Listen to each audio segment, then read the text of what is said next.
Assalamualaikum warahmatullahi wabarakatuh. Apa kabar semuanya? Pastinya baik-baik saja. Mari kita lanjutkan pembelajaran kita hari ini. Tapi sebelum dilanjutkan, ada baiknya tuh berdoa terlebih dahulu.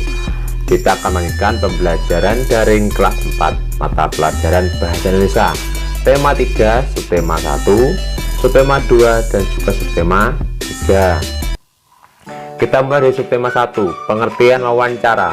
Wawancara adalah kegiatan tanya jawab antara pewawancara dan narasumber yang dilakukan untuk memperoleh informasi secara rinci tentang suatu hal atau peristiwa. Pewawancara disebut juga dengan reporter.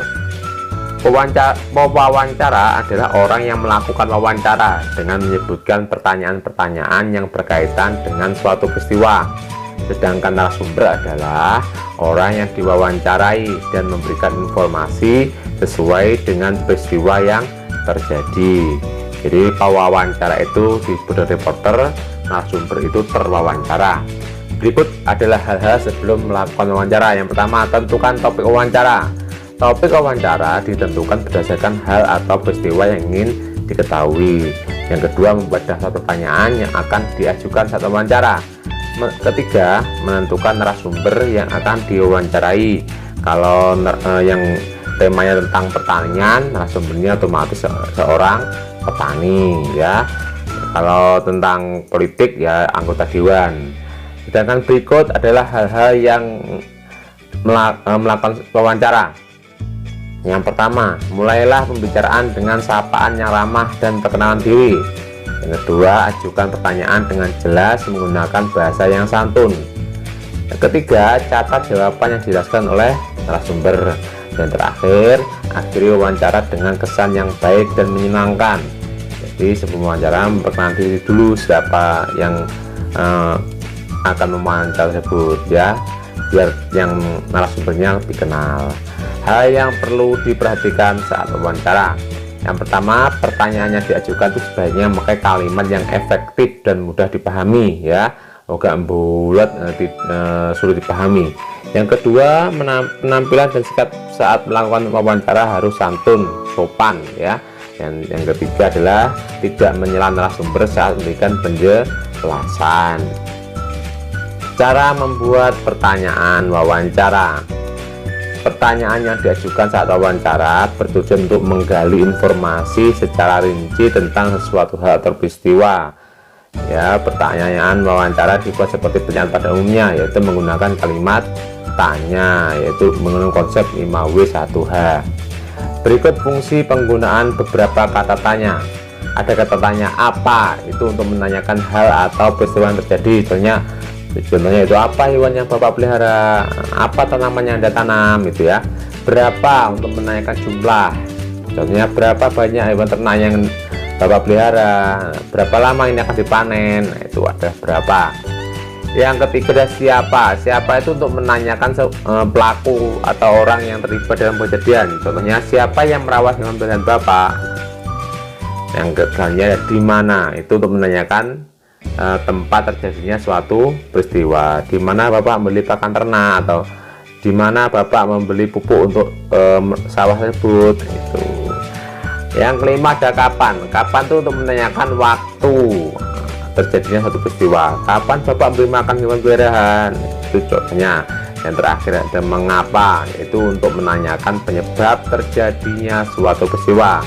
Contohnya, mengapa kandang hewan peliharaan Bapak harus diberikan secara teratur? Nah, itu adalah penggunaan kata tanya.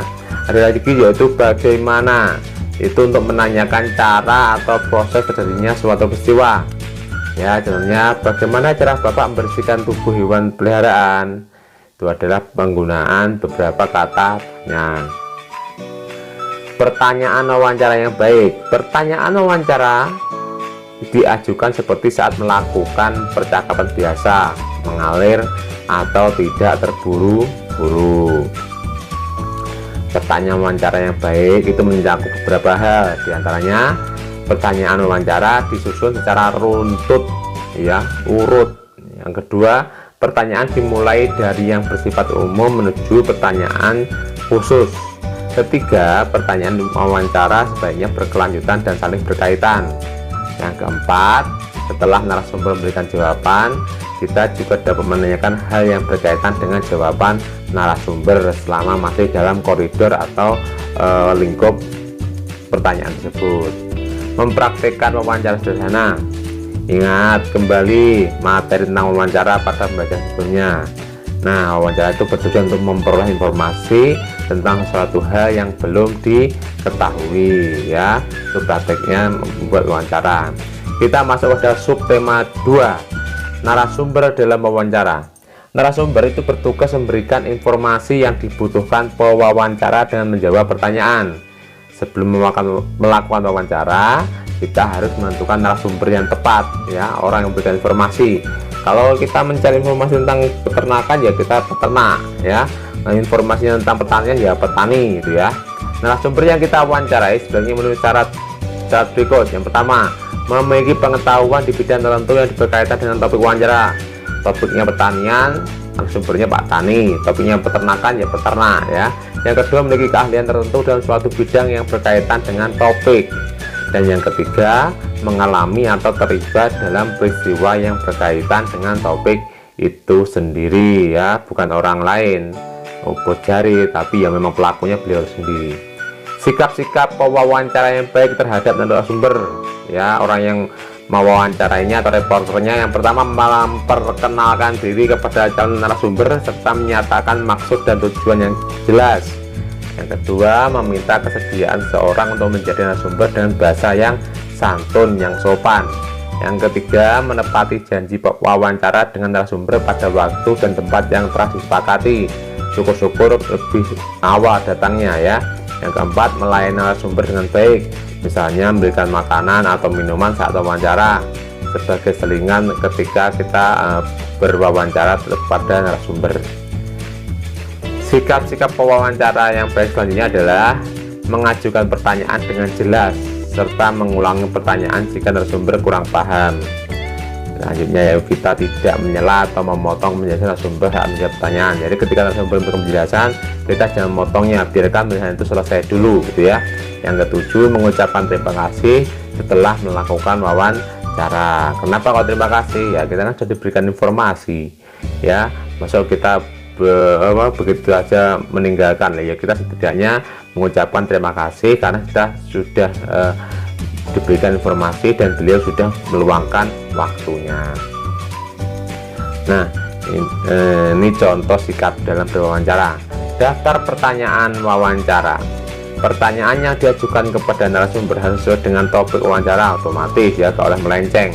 Yang kedua, kata tanya dapat digunakan untuk membuat pertanyaan wawancara adalah apa, mengapa, bagaimana, berapa, atau kapan, ya. Terus apa tadi sudah, ya. Saat wawancara sebaiknya jangan mengajukan lebih dari satu pertanyaan secara langsung. Jadi satu pertanyaan itu biar dijawab dulu baru pertanyaan yang lain. Yang kedua, mengajukan pertanyaan tersebut harus dilakukan secara bergantian. Tiga pertanyaan langsung, jangan, ya, satu aja jawab dulu biar nanti kita melanjutkan pertanyaan selanjutnya dalam teknik wawancara. Contohnya, ya, mengapa penyu-penyu itu harus dilepas di laut? Nah, saya berjawab, baru lalu apa yang terjadi jika penyu itu tidak dilepas ke laut? Itu, ya, jadi berkaitan pertanyaannya, tapi setelah pertanyaan pertama dijawab. Pengelompokan pertanyaan wawancara. Pertanyaan wawancara sebaiknya dikelompokkan dari pertanyaan umum hingga pertanyaan khusus. Jadi pertanyaan sifatnya itu luas dulu, baru yang meruncing ke satu topik, ya. Pengelompokan pertanyaan wawancara itu bertujuan agar narasumber mudah diarahkan untuk memberikan penjelasan secara rinci, agar jawabannya pun itu lebih fokus, ya, tidak melebar kemana-mana. Nah, adapun hal-hal lain yang perlu diperhatikan saat mengajukan pertanyaan wawancara adalah menggunakan bahasa yang santun. Yang kedua, kesantunan bahasa dapat ditunjukkan dengan cara tidak menyinggung lawan bicara kita atau narasumber kita. Sebagai pewawancara sebaiknya bersikap tidak membela pihak manapun. Laporan wawancara, kita mengajukan berbagai pertanyaan untuk menggali informasi penting dari narasumber saat wawancara. Nah, hasilnya itu baru kita laporkan ya, entah yang minta siapa kita laporkan pada permintaan laporan. Semua informasi yang kita dapat sebaiknya jangan cuma kita ingat, melainkan kita catat dalam bentuk laporan hasil wawancara. Sekarang kita rekam ya, menggunakan perekam. Laporan hasil wawancara bertujuan untuk memudahkan orang lain membaca dan mengetahui informasi penting yang telah kita peroleh. Subtema 3 kita yaitu daftar pertanyaan dan laporan wawancara. Kita ingat kembali, wawancara adalah kegiatan tanya jawab antara pewawancara dan narasumber. Tujuan wawancara untuk mendapatkan informasi atau pendapat tentang sesuatu, sedangkan pewawancara akan mengajukan pertanyaan tentang informasi yang ingin diketahui. Narasumber itu akan menjawab masalah yang ditanyakan oleh pewawancara atau reporter ya. Itu narasumbernya akan menjawab beberapa pertanyaan yang diajukan oleh pewawancara. Daftar pertanyaan dan laporan wawancara. Sebelum melakukan wawancara, kita tentukan topik yang akan kita bahas. Menyusun daftar pertanyaan wawancara dilakukan sebelum melakukan wawancara. Jelas pas wawancara agak diurut nih daftar pertanyaannya ya, enggak bisa ya nanti ya. Data pertanyaan yang akan ditanyakan diurutkan dari hal yang umum menuju hal yang khusus. Yang selanjutnya, pertanyaan kepada narasumber diajukan secara berurutan, dimulai dari tahap pembuka, inti, dan penutup. Contoh daftar pertanyaan wawancara. Topiknya itu tentang padi sebagai tanaman pangan. Otomatis kalau padi itu narasumbernya adalah petani padi. Adapun daftar pertanyaannya, 1. Apa yang dihasilkan dari tanam padi? Mengapa kita perlu menjaga kelestarian tanam padi? Siapa yang menanam padi? Kapan waktu yang tepat untuk menanam padi? Dan 2, yaitu bagaimana tahap pertumbuhan padi. Yang keenam, berapa lama proses yang dibutuhkan dari menanam bibit padi sampai panen? Mungkin sampai lagi kemana hasil panen itu dijual, atau mungkin kapan mulai pemupukan ya, pupuk didapat dari mana, contohnya itu. Laporan wawancara. Dalam membuat laporan wawancara harus mencakup hal berikut ya. Yang pertama adalah latar belakang, itu kita tuliskan alasan kita melakukan wawancara. Maksud dan tujuan itu kita harus juga tulis. Ada topik wawancara ya, topiknya yang akan kita tentu tentang apa. Narasumber, namanya narasumber siapa ya, Pak Tani Siopo jenenge, tulis. Pewawancara, kita tulis nama si pewawancara atau reporternya. Waktu dan tempat wawancara, mulai tanggal, waktu ya, tanggal, waktu, dan tempat melakukan wawancara. Yang ketujuh, hasil wawancara, serta yang kedelapan adalah kesimpulan. Nah, dari sini kita sudah tahu adalah beberapa hal yang perlu dicantumkan ketika membuat laporan wawancara ya.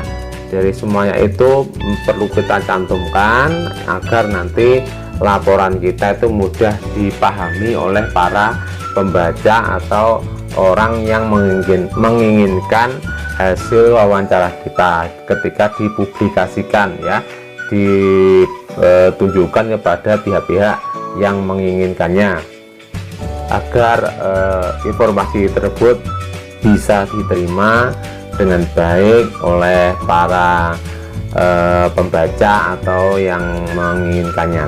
Nah, ini adalah contoh laporan hasil wawancara. Itu ada latar belakang ya, terus maksud dan tujuan, ada pula topik wawancara ya, ada waktu yaitu hari dan tanggalnya, terus jamnya kapan juga gitu, dan tempat pelaksanaan wawancara. Adapun itu juga disebutkan laporannya hasilnya, yaitu pewawancaranya orangnya atau reporternya namanya Umi ya, narasumbernya orangnya di wawancara ada Bapak Soleh. Hasil wawancaranya itu berupa paragraf, yaitu ada 1, 2, 3, 4, 5, 6, ada 7 paragraf, dan yang terakhir itu disebutkan yaitu kesimpulan dari hasil wawancara tersebut dirangkai menjadi 1 paragraf tentang inti dari hasil wawancara tersebut. Kesimpulan hasil wawancara, Kesimpulan hasil wawancara merupakan keseluruhan isi wawancara yang telah dilakukan. Kesimpulan ditulis dalam bentuk paragraf secara singkat dan jelas. Nah, jadi berdasarkan hasil wawancara tersebut ya, kita membuat kesimpulan yang jelas. Langkah-langkah menulis kesimpulan hasil wawancara. Yang pertama, tulis jawaban secara jelas dan rinci setiap pertanyaan. 2. Baca dan pahami kembali jawaban narasumber.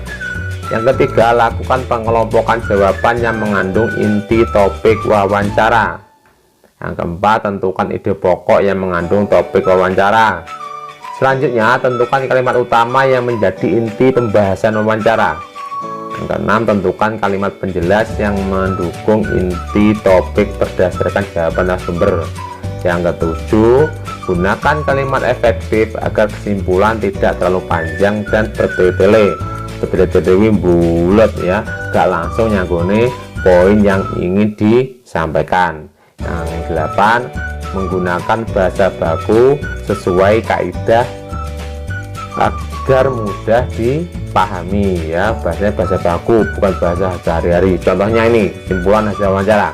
Kesimpulan: tanaman padi akan tumbuh subur di daerah dataran rendah yang panas, mengandung banyak uap air, dan memiliki curah hujan yang cukup. Tanaman padi berkembang biak dengan biji.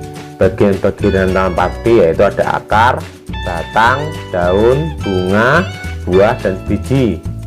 Tanaman dimanfaatkan sebagai tanaman pangan oleh sebagian besar masyarakat Indonesia. Itu adalah contoh kesimpulan tentang laporan yaitu tanaman padi tadi. Hasil wawancara sebaiknya dipastikan kebenarannya dengan cara meminta tanggapan atau saran dari orang lain. Hal yang dilakukan sebelum memberikan tanggapan: yang pertama, membawa hasil wawancara secara utuh, mulai dapat pertanyaannya sampai kesimpulannya. Yang kedua, perhatikan hal-hal penting yang ada dalam wawancara, yaitu ada ketentuan pertanyaan yang baik. Yang kedua, kelengkapan jawaban. Dan yang ketiga, kesesuaian antara jawaban dengan topik. Itu pas poga, podo poga ya, sesuai dengan topik yang dicari. Menggunakan bahasa yang santun saat memberi tanggapan agar tidak menyinggung orang yang meminta tanggapan. Contoh tanggapan dari hasil wawancara itu, contohnya itu, menurut saya laporan hasil wawancara ini sudah baik. Laporan tersebut tersusun sesuai format laporan. Isi laporan juga menyajikan fakta tentang tanaman padi.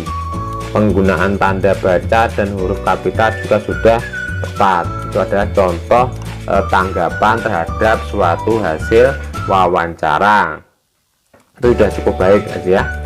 Presentasi laporan hasil wawancara. Tujuannya untuk apa? Mempresentasikan hasil laporan hasil wawancara, yaitu untuk membagi informasi kepada orang lain tentang wawancara yang telah kita lakukan ya. Tadi contohnya itu tentang manfaat tanaman padi ya, agar orang lain tahu. Cara melakukan presentasi yang baik: yang pertama, membuka presentasi dengan ucapan salam ya, selamat pagi, selamat siang, dan sebagainya. Kalau kita muslim, assalamualaikum gitu ya. Memperkenalkan diri, menyampaikan laporan hasil wawancara baik mungkin, menyampaikan materi atau hasil wawancara dengan jelas dan rinci. Yang terakhir, cara menyampaikan boleh seperti bercerita, tidak melulu harus misalnya ngeplek nenggoni kertas, tapi kita sampaikan seperti orang bercerita boleh. Terus hasil wawancara sampaikan secara komunikatif atau menggunakan bahasa yang mudah dipahami. Nah, bedanya kalau kita mempresentasikan itu boleh dengan bahasa kita sendiri. Saat menyampaikan laporan, sekali perhatikanlah orang lain yang sedang menyimak. Jika kesulitan untuk menghafal teks, sebaiknya menggunakan catatan atau ringkasan kecil yang berisi poin-poin hasil wawancara. Presentasi diakhiri dengan ucapan terima kasih dan juga salam. Nah, itu ada beberapa cara untuk melakukan presentasi yang baik. Sekian pembelajaran kali ini, semoga dapat bermanfaat bagi kita semua. Ingat, tetap semangat belajar, nantiasa berdoa, jangan lupa untuk berolahraga, dan juga selalu patuhi nasihat kedua orang tua. Sekian, terima kasih. Wassalamualaikum warahmatullahi wabarakatuh.